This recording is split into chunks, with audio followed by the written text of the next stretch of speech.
Estamos hoy en el radar en Blue Radio, en bluradio.com y también en Facebook, por supuesto para toda la gente de redes sociales, con una invitada especial muy importante para Colombia y que esta semana nos ha conmovido profundamente.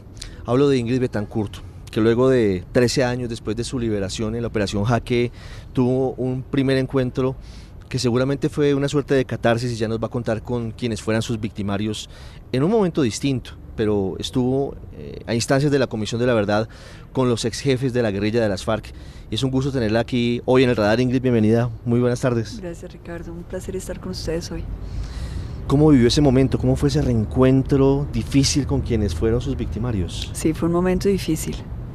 Fue un momento difícil, pero difícil de una manera diferente a lo que yo había esperado, porque no fue difícil por las emociones que me produjeron ellos como tales, es decir, yo tenía el miedo de que al verlos sintiera odio o rencor o que volviera un poquito para atrás en todo el trabajo que he hecho, pero no, cuando los vi me sentí tranquila de que, es decir, ese capítulo estaba bien cerrado. Pero sí sentí que a medida que se iba dando el acto, veía a mis compañeros secuestrados en la conmoción de sus vivencias que volvían a aflorar al desnudo, poniéndose, es decir, en ese escenario, hablando con tanta dificultad de lo que había sido esa experiencia. Y cuando se suben por el otro lado las personas de las FARC a responderles, lo que sí yo creo que me chocó fue el contraste entre la conmoción y la emoción de los unos y la frialdad de los otros. Ellos llegaron con un discurso político, con unos conceptos obviamente pues también legítimos, a favor del acuerdo de la paz y hablando de lo que habían logrado y también pidiendo perdón y todo eso es válido, pero sentí que, es decir, yo sentí que cuando los miraba, estaba mirando a la guerrilla que yo conocí, que tenían esa cortina, es decir, que cuando uno les hablaba, había como una frialdad y un desprecio. Pienso que ellos todavía tienen que trabajar eso.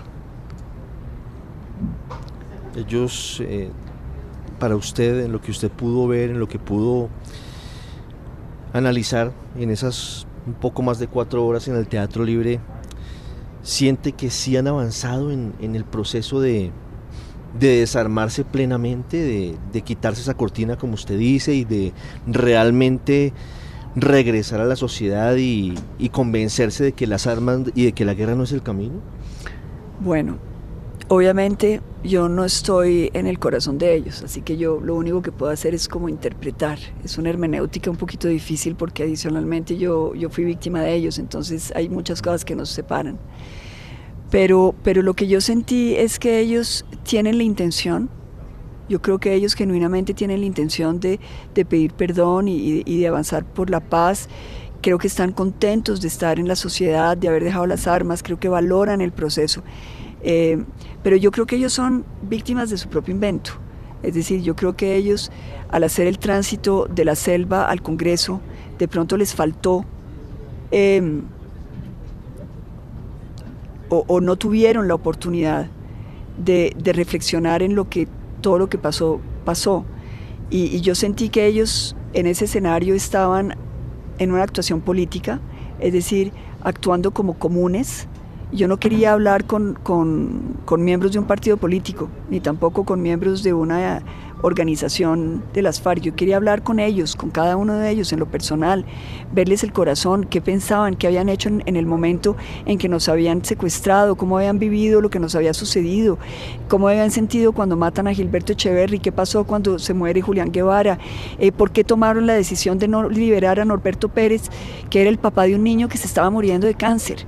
Es decir, yo quería oírlos a ellos en relatos individuales, personales, quería mirarles el alma y lo único que vi fue políticos. Y me da tristeza y siento que es una oportunidad perdida para Colombia y a mí Y ese contraste para mí fue doloroso, tengo que decirlo. Escuchar al exconcejal Armando Acuña, escuchar a Roberto de la Crutir, a quien le secuestraron a su familia, le mataron a un tío en el Cesar. 15 primos de él, secuestrados por la guerrilla. Sí, así es. Fue uno de los testimonios más conmovedores de ese encuentro, Sí. Ingrid. Pero a su vez, usted decía, mire, incluso aquí podemos analizar que la violencia y el odio en Colombia puede tener muchas causas, no justificaciones, pero sí causas, entre ellas incluso, y usted le decía a Pastora Lape, porque usted a cada uno de los exintegrantes de las FARC les dice unas palabras, que podía entender que el abandono que quizás había sufrido desde su infancia podría haberle empezado a marcar ese camino que luego termina en una espiral de odio que ojalá culmine algún día. Sí, sí, es decir, siempre traté de oír lo que ellos estaban diciendo desde el punto de vista humano y siempre estuve como a la espera de que cuando ellos confesaban algo que para ellos era difícil de su humanidad, ellos pudieran hacer la relación con nosotros. Entonces cuando él dice, yo no tengo sino el nombre de mi mamá, que obviamente, es decir, lo que nos está diciendo es que él vivió sin papá, que fue abandonado, que su mamá es negra, que vivió, es decir, en una identidad de rechazo, que eso es muy doloroso. Pues yo esperaba que él hiciera el tránsito a entender, por ejemplo, a los hijos de los secuestrados, que no tuvieron papá ni mamá durante tantos años porque se los arrebataron, porque ahí hay una comunión de almas, ahí hay situaciones donde nos podemos entender, donde podemos llorar juntos, donde podemos abrazarnos. Cuando hay uno que dice, yo me fui para el monte y mataron a mi hermano y mi mamá perdió la cabeza. Yo eso lo entiendo, yo puedo llorar con él en eso, porque mi mamá perdió la cabeza. Es decir, eso yo lo entiendo, pero ellos ese tránsito no lo hacen, ellos no son capaces de interpretar el sufrimiento del otro y tener compasión por sus víctimas en función del sufrimiento que fue el sufrimiento de ellos. Es como si ellos hubieran puesto una chapa de plomo sobre sus emociones y terminan teniendo un discurso aseptizado, abstracto, ideológico, y eso pienso que nos deja a todos con sed de humanidad. ¿Cómo se puede transitar ese camino, Ingrid? Yo sé que es muy difícil, cada persona es un mundo, pero eso que usted señala puede ser una de las claves para que no se repita esto, que seguramente es lo que se espera luego de tanto dolor en su caso personal, pero en el caso de tantos millones de colombianos, que ellos, hablo de los victimarios, se quiten esa chapa de plomo, dejen aflorar sus sentimientos, digan las cosas como fueron y dejen de hacer cálculos políticos y dejen de hacer cálculos frente a la justicia, porque también seguramente están pensando en que la JEP está a punto de tomar decisiones en el caso de secuestros. Pero fíjese que es un mal cálculo, es decir, fíjese lo absurdo de todo esto, porque ellos ya de todas maneras tienen un acto de imputación por crímenes de lesa humanidad y por crímenes de guerra, eso ya está, es decir, la tipificación de los delitos, es decir, es la máxima, no puede haber una condena peor que esa. Este es el momento de explicarnos a los colombianos cómo llegaron allá, es decir, desde qué sufrimiento, es decir, cómo termina uno por la violencia de la guerra, que yo estoy seguro que cada uno de ellos tiene una vivencia de dolor, cómo terminan ellos justificando lo que nos hicieron a nosotros por el dolor que les causaron a ellos. Eso es la verdad de Colombia. Eso es lo que necesitamos saber, lo que necesitamos entender. Mire, Ricardo, yo le voy a decir una cosa. Esta experiencia fue para mí aleccionadora, porque yo llego a encontrarme con unos víctimas de las FARC que nunca había visto antes en mi vida. Nunca los había visto. Yo a Roberto Lacouture no lo conocía, a Diana Daza no la conocía, a Carlos Cortés no lo conocía, a Ángela Cordón no lo conocía, a Armando Acuña no lo conocía. Ninguno de ellos lo conocía. Nosotros estuvimos media hora sentados antes del escenario el día anterior, y cuando comenzamos a hablar, los unos, éramos una ronda así, el micrófono, es decir, estábamos hablando uno tras otro, y yo pensé, esto es como Alcohólicos Anónimos, ¿no? Es decir, cada uno hablando y llorábamos, y llorábamos, y llorábamos. Es decir, terminamos exhaustos, eso, llegaban Kleenex, agua. Cuando se dio el acto y terminamos, cuando nos abrazamos, es decir, somos hermanos porque lloramos juntos. Esa es la lección. Ingrid, Colombia no ha terminado el ciclo de violencia, lamentablemente. Que las FARC hayan entregado los fusiles fue un paso muy importante, pero las violencias en Colombia, como usted lo sabe bien, se reciclan y siguen existiendo grupos al margen de la ley, y sigue existiendo el narcotráfico, y sigue existiendo desigualdad, y siguen existiendo muchas causas. Hoy estamos en una situación supremamente difícil. Yo quisiera saber si en esta oportunidad de visita relámpago al país después de la pandemia usted ha podido ver lo que está pasando hoy en el país. Sí, claro. Lo que claro. está ocurriendo con los jóvenes, con una protesta pacífica que fue muy importante, que ha tenido una pausa, y ahora estamos en una situación en la que hay grupos radicalizados, como ha sucedido en Santiago de Chile, como sucedió también incluso en París con los chalecos amarillos, enfrentándose a la policía, pero de nuevo tal vez reeditando nuevas violencias. Se enfrentan a la policía, los policías usan sus armas en algunas oportunidades y terminan matando a algunos de esos muchachos.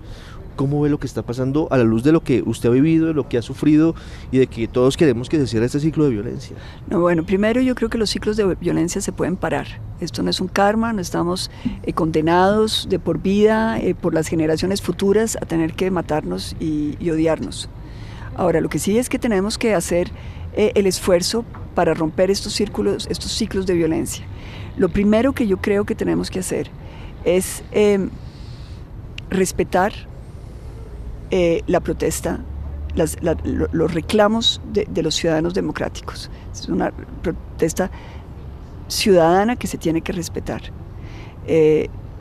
No podemos banalizar la violencia, no podemos banalizar los hechos de violencia y decir, bueno, pues sí, como son muchachos, y entonces, no, es obvio que la violencia desde cualquier perspectiva es inaceptable, pero tampoco podemos caer en el error de decir que un joven pobre en Colombia es un delincuente, que un joven pobre que protesta es un terrorista, que un joven pobre que está reclamando sus derechos es un vándalo y un ampón. Esa lectura, que es una lectura ideológica, que nos hace mucho daño porque nos impide analizar lo que está sucediendo con criterio humano, nos lleva a empujar a los otros a un espacio donde entonces ya no podemos comunicarnos, porque si son terroristas, entonces no hablamos con ellos. Si son vándalos, entonces bala. Si son delincuentes, entonces lo que hay que hacer es meterlos a la cárcel. Nosotros tenemos que salir de esas esquizofrenias de la guerra y comenzar a mirarnos como seres humanos. Estos son muchachos con esperanza, con ganas de tener lo mismo que usted y que yo. Una casa, una oportunidad para sus hijos, educación, comida. Ellos quieren ser parte de la prosperidad de nuestro país. Tienen el derecho a que nosotros les demos esa oportunidad, no a que nosotros les respondamos con bala. Y eso es algo sobre lo cual tenemos que ser muy firmes. Ahora, dentro de este cuadro que estamos viviendo está también las manipulaciones electorales, y eso tampoco es aceptable. Es decir, que porque al uno le conviene o al otro le conviene, entonces queremos incentivar que haya violencia, incentivar que haya confrontación, porque entonces eso va a justificar que entonces voten por el uno o voten por el otro. Eso es irresponsable, eso se tiene que denunciar, se tiene que destapar, porque los colombianos no podemos seguir siendo manipulados por las ideologías. Aquí hay vidas que están en riesgo. Hay muchachos que tienen miedo de que los desaparezcan. Y hay policías que también tienen miedo. Porque es que cuando uno se encuentra como policía joven frente a 100 personas agresivas, pues obviamente que eso da miedo. Entonces tenemos que todos contribuir a que bajen los ánimos. No para que bajen los ánimos, no para que haya una calma chicha, no, para que podamos entrar a solucionar los problemas que hay que solucionar. Esta es una responsabilidad de todos. A mí me preocupa mucho lo que estoy viendo en el país, de que nos quieren de nuevo dividir entre ricos y pobres, entre los de una clase y los de la otra, entre los de una región y los de la otra, entre los de un movimiento político y los del otro. Y a eso es lo que tenemos contra eso tenemos que luchar. Y tenemos que luchar con nuestras palabras, con nuestra actitud, con la manera como nos comportamos en familia, con la manera como argumentamos con personas que no están de acuerdo con nosotros. Es decir, no podemos seguir tildando al fulano porque no nos gustó, no es de nuestro partido, es que es un criminal, es que es un ampón. Eso tenemos que pararlo. Ingrid, ya para finalizar, sobre eso que usted menciona, la alcaldesa Claudia López ha dicho en muchos escenarios que ella está en un sándwich, está en la mitad, dice, entre dos radicalismos. Uno que atribuye ella directa y abiertamente al senador Gustavo Petro, quien dice que es tal vez quien radicaliza a los muchachos que están cometiendo actos de vandalismo. Y por otro lado, al uribismo, que comenzando las protestas tuvo un protagonismo muy fuerte. El expresidente Uribe estaba invitando por Twitter a que se hiciera el ejercicio de la fuerza y para algunos fue interpretado como prácticamente la posibilidad de que cualquiera utilizara tomar un arma y salir a defenderse de lo que estaba pasando. ¿Cómo ve el futuro de Colombia en medio de lo que significa justamente esa polarización? ¿Los extremos de nuevo estarán en la política, Uribe y Petro, ineludiblemente para el 22? Sí, ineludiblemente vamos a tener esa polarización porque ese es el juego del poder. Eso es lo que nos quieren vender y a eso nos quieren someter. Pero los colombianos somos libres. Y los colombianos podemos ponernos en la tarea de decir no a la polarización. Y yo aspiro a que haya en el país una fuerza que sea una fuerza de unión, no mesiánica, no de personalismos, no de egos, sino de armar un programa, de armar un colectivo donde los colombianos nos podamos reunir para trabajar por el país. Porque el diagnóstico lo tenemos todos. Las cosas que hay que hacer, todos sabemos lo que hay que hacer. Hay estudios en Planeación Nacional hasta el techo de todo lo que sabemos que tenemos que hacer. No lo hemos hecho por los intereses políticos, no lo hemos hecho por la polarización. Entonces ahora tenemos la oportunidad de decir, bueno, vamos a apoyar, vamos a salir a votar y vamos a apoyar a aquellos que no polarizan. Y ese es un mensaje de paz, ese es un mensaje de posconflicto, ese es un mensaje donde nosotros podemos construir la Colombia que queremos para nosotros, no para que nos la roben. Entonces tenemos esa oportunidad. ¿Usted que tiene plenamente descartado regresar a Colombia a hacer política electoral? Sí, sí. Porque si yo hiciera política electoral, no podría decir lo que estoy diciendo. Entonces, precisamente porque quiero decir lo que estoy diciendo, y no me importa si me dicen, me acusan o me juzgan o me critican, y no estoy libre para tener esa libertad, para darme el lujo de esa libertad. No quiero tener ningún protagonismo electoral en ningún momento. ¿Esperan en algún momento tener otro encuentro con las FARC? Pues no sé, si se da, espero que ellos hayan hecho el cambio, espero que todo esto nos sirva a todos. Es decir, yo no quiero que las FARC sientan que yo estoy juzgando y que los estoy encasillando y los estoy metiendo en una camisa de fuerza y estoy diciendo que son desalmados. No, lo que estoy diciendo es que ellos tienen que hacer un proceso y que tienen que mostrarnos dónde está su corazón, y que ese es un proceso donde uno se desnuda, donde uno corre riesgos, donde uno llora y le da a uno vergüenza de llorar. Y eso es parte de las emociones que uno no controla. Y eso es lo que yo quiero ver en ellos, que le hagan la apuesta de la humanidad y que salgan de esa especie como de camisa de fuerza que tienen ideológica, electorera, que no está bienvenida.